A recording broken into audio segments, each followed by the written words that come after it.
Olá, boa tarde. Vamos seguir com a nossa aula de história. Então, história a gente vem estudando sobre documentos históricos, né? Mas o que são documentos históricos? São registros, né? São essas fontes históricas, são registros que ajudam os historiadores a levantar toda como a gente viveu no passado, toda a nossa história. Gente, se um historiador falar como foi no passado, isso é questionável? Claro que é, porque esses achados continuam sendo buscados, procurados. E aí pode ser que a gente encontre uma outra fonte que me faz a deduzir ou que me leva ou tem evidências, né, de que não foi bem daquele jeito. Então, essa história, ela é, sim, questionável. E hoje, então, tem as diferentes fontes de histórias que vocês vão estudar lá para a prova, né? Então, tem documentos escritos, documentos falados, tem documentos que são os orais, tem os visuais. Então, a gente tem vários, né, os achados arqueológicos, né, os objetos, várias fontes, tipos de fontes que pode ajudar a contar a nossa história ou simplesmente a registrar a nossa história que estamos vivendo hoje. Então, vamos. Com base nessas fontes, a gente pode estudar as transformações dos espaços rurais e urbanos. Então, como são essas transformações? Como ocorreram as transformações nesses ambientes? Eu coloquei aqui como capa, né, dessa aula, eu coloquei essa imagem que eu achei muito lindo, isso que está acontecendo aqui na ponte. Aqui eu tenho, nessa imagem, o meio urbano separado do meio rural por um rio. Então, tem uma ponte que liga os dois, né? O meio rural ele tem que estar ligado ao meio urbano porque a população urbana depende da população rural, assim como a população rural depende da população urbana. Então, sempre tem ligado. E aqui a entrega dessa cesta de frutas, né, mostra muito claramente de onde vem o nosso alimento.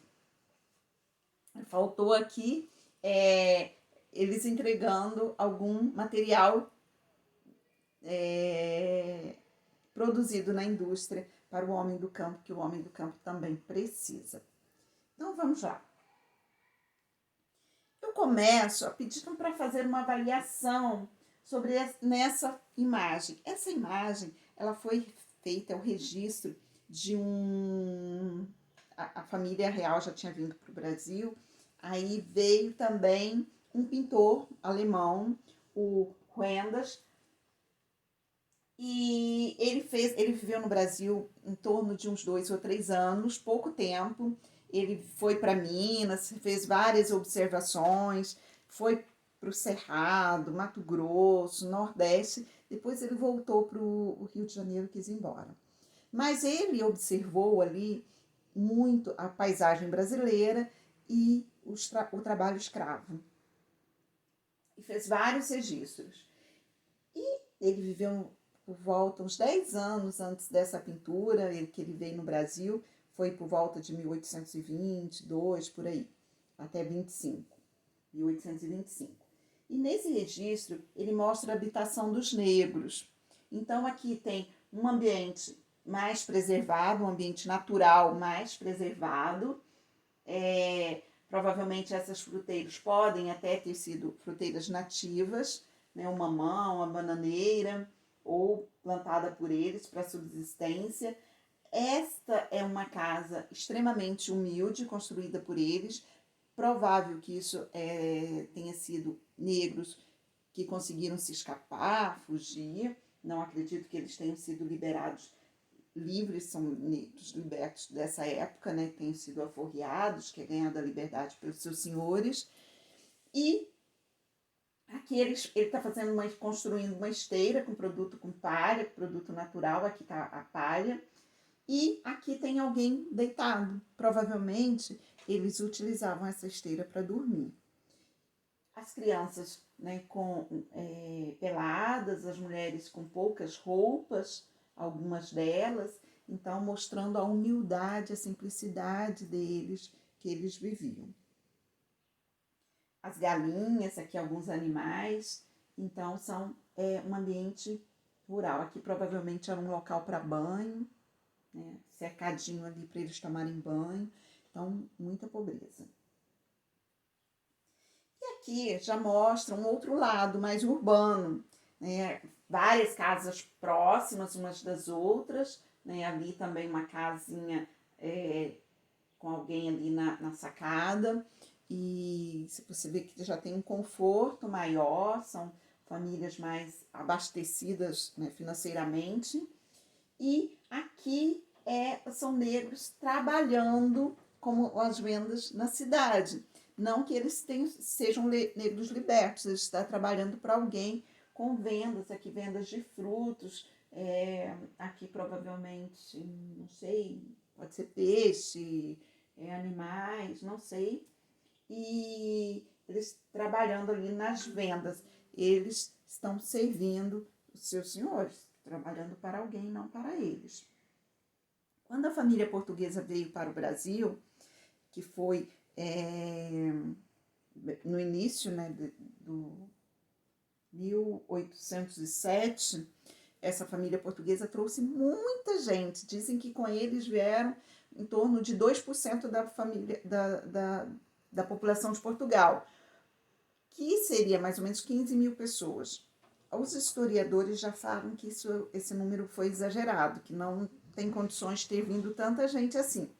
Mas atraiu muita mão de obra para a cidade, e aí começou a vir o êxodo rural, né? Vir escravos trabalhar na cidade, aumentou a população urbana, que começou a crescer naquela época.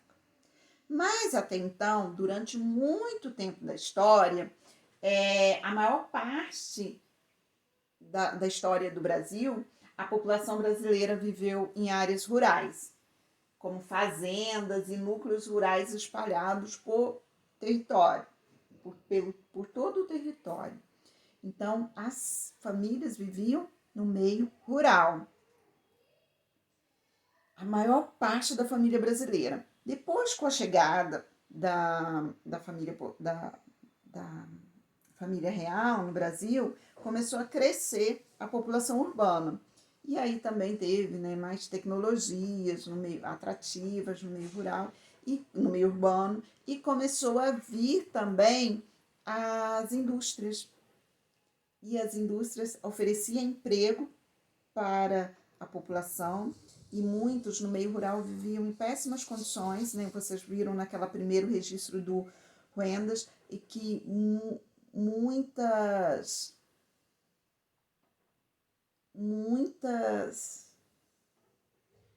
famílias eram muito carentes, uma vida muito sofrida, muito difícil. Então eles começaram a vir para a cidade em busca do tão sonhado emprego e melhoria da qualidade de vida. Mas não aconteceu bem assim, não. Um outro problema que levou a essa mudança, não sei, foi a tecnificação, substituição da mão de obra humana pelas máquinas no meio rural, né, na colheita. Então também essas pessoas ficaram desempregadas, vieram para a cidade. Só que na cidade também ficaram desempregadas, porque não tinha trabalho para todo mundo. Então cresceu muito a favelas, né, muitas moradias sem infraestrutura. Grande parte da população vivia em áreas rurais, não possuía condições suficientes, e muitos deles eram escravizados. Vamos lá. Na época, quando o Brasil foi descoberto, foram as riquezas naturais que atraíram as pessoas. As terras férteis, primeira madeira, depois ouro, terras férteis para a agricultura. Então, trouxeram muitos negros para trabalhar, africanos, para trabalhar como escravos nas lavouras.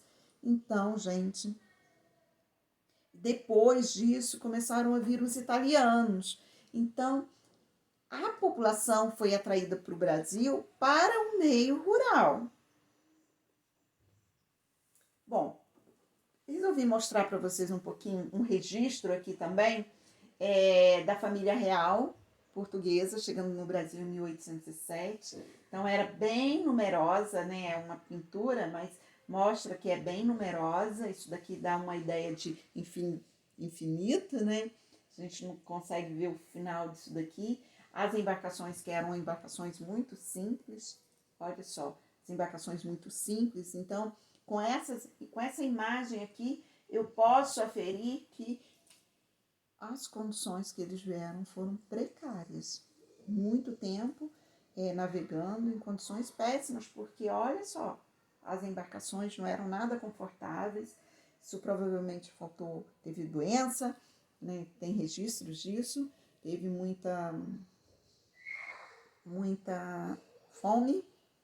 Então eles vieram, foi bem sofrida a vinda destas famílias, né? Porque eles trouxeram muita gente com eles, mas trouxeram coisa boa. Trouxeram a biblioteca, muitos livros, que deu início à nossa Biblioteca Nacional, trouxeram muita arte, e depois eles, né, quiseram que desenvolvesse a arte no Brasil também, trouxeram muitos artistas, e teve coisa boa. Então, com a chegada da família real portuguesa, a sociedade brasileira passou por grandes mudanças. Uma delas é tanto o meio rural, houve transformações no meio rural e houve muita transformação no meio urbano também, que atraiu muita gente para o meio urbano. Deslocamento dos escravizados para o meio urbano, porque precisou de mais mão de obra no meio urbano, mais consumo, então seria mais negócios acontecendo, e aí colocaram os escravos para trabalhar em vendas. Aquelas imagens de vendas mostram lá no passado, né, 1830, e agora, né, quando ele estava no Brasil, que era 1820, e aí agora eu mostro uma imagem atual desse espaço urbano, todo tecnificado, muitas moradias próximas umas das outras, nos condomínios, todo asfalto, luz, muitos carros, e aqui no ambiente urbano ainda está preservado, meio ambiente natural mais preservado, com algumas matas aqui, mas também pastagens, que é um ambiente modificado, uma paisagem modificada, uma casa grande, mas assim, o vizinho não está por perto, pode fazer festa, pode falar alto, pode colocar música alta, que o vizinho não vai atrapalhar o vizinho. Então, tem as diferenças entre o ambiente urbano e o ambiente rural. Agora, eu quero que vocês voltem lá nas imagens de vendas e complete o quadro a seguir. Então, elementos naturais na imagem 1, elementos naturais na imagem 2. Não tem muitos, não. E elementos modificados na imagem 1, elementos modificados na imagem 2. Preenche, né, escreva alguns observados e encontre aqui no quadro de letra 9 palavras relacionadas à área urbana. Deixa eu olhar um pouquinho enquanto você procura aí.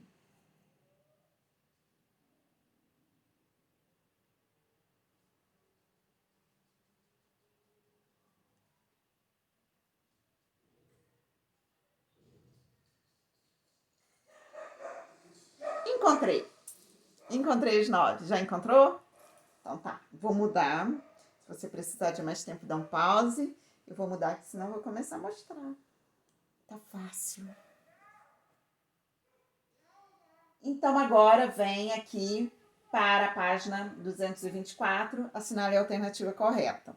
Então, gente, aqui tem uma descrição correta, uma somente, descubra a correta e assinale. No exercício 4, numere a segunda coluna de acordo com a primeira. Então, eu tenho a definição. O que é a população urbana, a população rural, a cidade e o campo? Faça as associações corretas. E por último, quero falar um pouquinho sobre esse.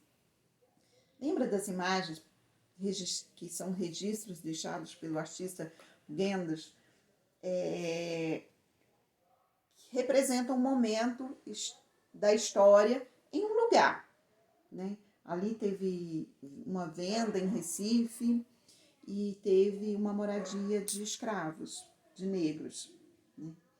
E qual a importância das imagens como documento histórico para entender as mudanças que ocorrem ao longo do tempo? Qual a importância das imagens? Que tipo de documento são as imagens? É um documento ou uma fonte? Qual tipo de fonte são as imagens? E o que elas representam? É da cabeça do artista? Ou elas representam um momento? Representam algo que estava acontecendo pontualmente naquele lugar, numa época. E aí?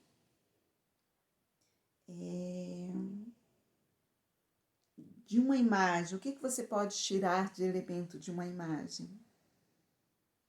Reflete sobre isso e responda essa questão, tá? Um beijo grande. Ah, tá. Olha só. Vamos nos ver na próxima semana, somente na terça-feira, com a aula de matemática. Mas vai ter aula de português também a semana que vem, tá? Provavelmente vou olhar ainda direitinho. Mas a gente vai ter uma aula de português. E nós teremos também na quarta-feira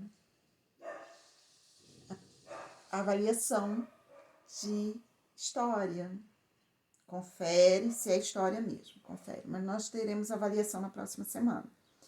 Então, crianças, bom estudo no final de semana. Estudem para essa avaliação, que é para vocês fazerem, né, lá no cantinho de vocês. Reserve um lugar tranquilo para vocês fazerem essa avaliação. E, por enquanto, terminou a atividade, faça um bom lanche. E depois brinque um pouquinho, tá? Se distrai também, que você merece. Você tem feito muito bem as atividades, tá? Um beijo grande. Até terça-feira. Eu senti falta.